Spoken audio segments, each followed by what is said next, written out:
Hi everyone!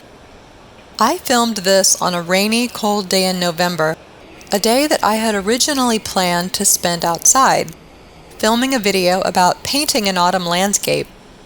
But with a forecast of rain off and on for the rest of the morning, I decided to drive over to the Woodlands Mall to paint a subject that I had been wanting to try for a long time: the carousel in the mall food court. I've always loved carousels. There's something magical about the painted animals, the lights, and the music. Watching a carousel makes me feel like a little kid again. I think this one in the mall is really beautiful. I got there just when the mall was opening, early enough that they were turning the lights on and testing it out, so I was hoping I'd have a while to paint before the first kids showed up and the carousel started turning. Unfortunately, this wasn't the case. I decided that painting the entire carousel was a much too complicated subject for the hour or so block of time that I had to paint. Honestly, I could probably spend 40 hours painting a carousel and still want more time. They're so beautiful and complicated with all of their shapes and colors.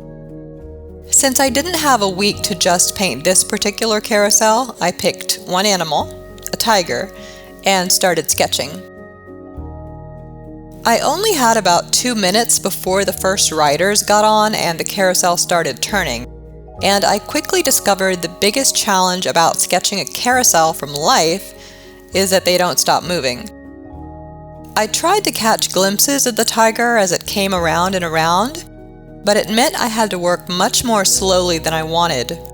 Also, when the carousel did stop, the tiger wasn't always in sight or wasn't at the same angle, and I couldn't get up and follow the tiger around since I had all of my filming equipment set up, and I couldn't work from a photo because the main goal of these painting excursions is to work from life. If you're thinking about sketching or painting a carousel, I recommend, if possible, getting there at a time when the carousel is going to be still for a while. But again, I tried this and didn't have great success.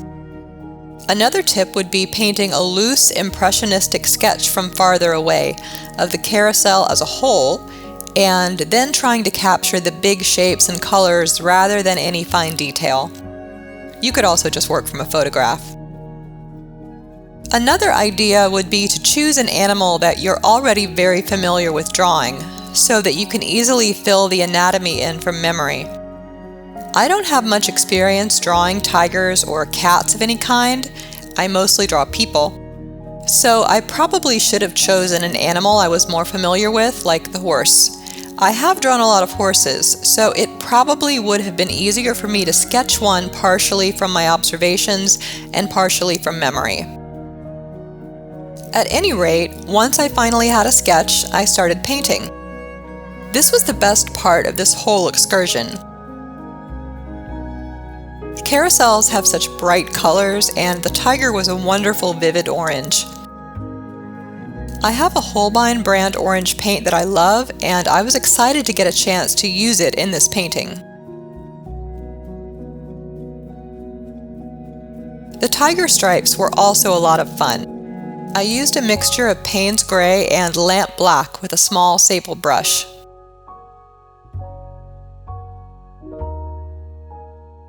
I cut out a lot of my hesitation in the video. Basically, again, I had to wait for the carousel to turn around to glimpse the tiger and double check how the stripes should be painted across his body. I also went back over a few stripes to darken them. By the way, I waited until the orange on the tiger's body was totally dry before adding the stripes, otherwise the black would have bled into the orange and turned it a muddy brown.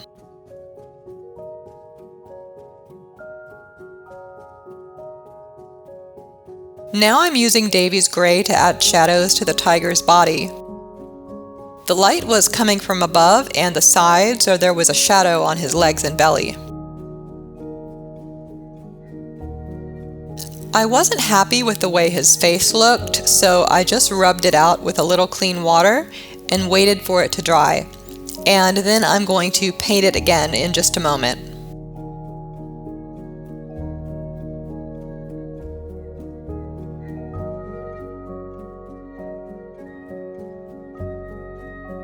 I added a little bit of the carousel background behind the tiger along with the floor, just so that the tiger wouldn't look so much like he was floating in midair.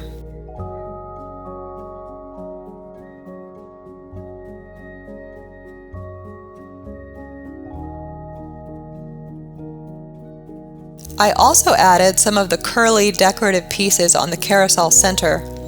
Again, part of me wishes I had a whole week to spend on this because the carousel was just so beautiful and so much fun to paint.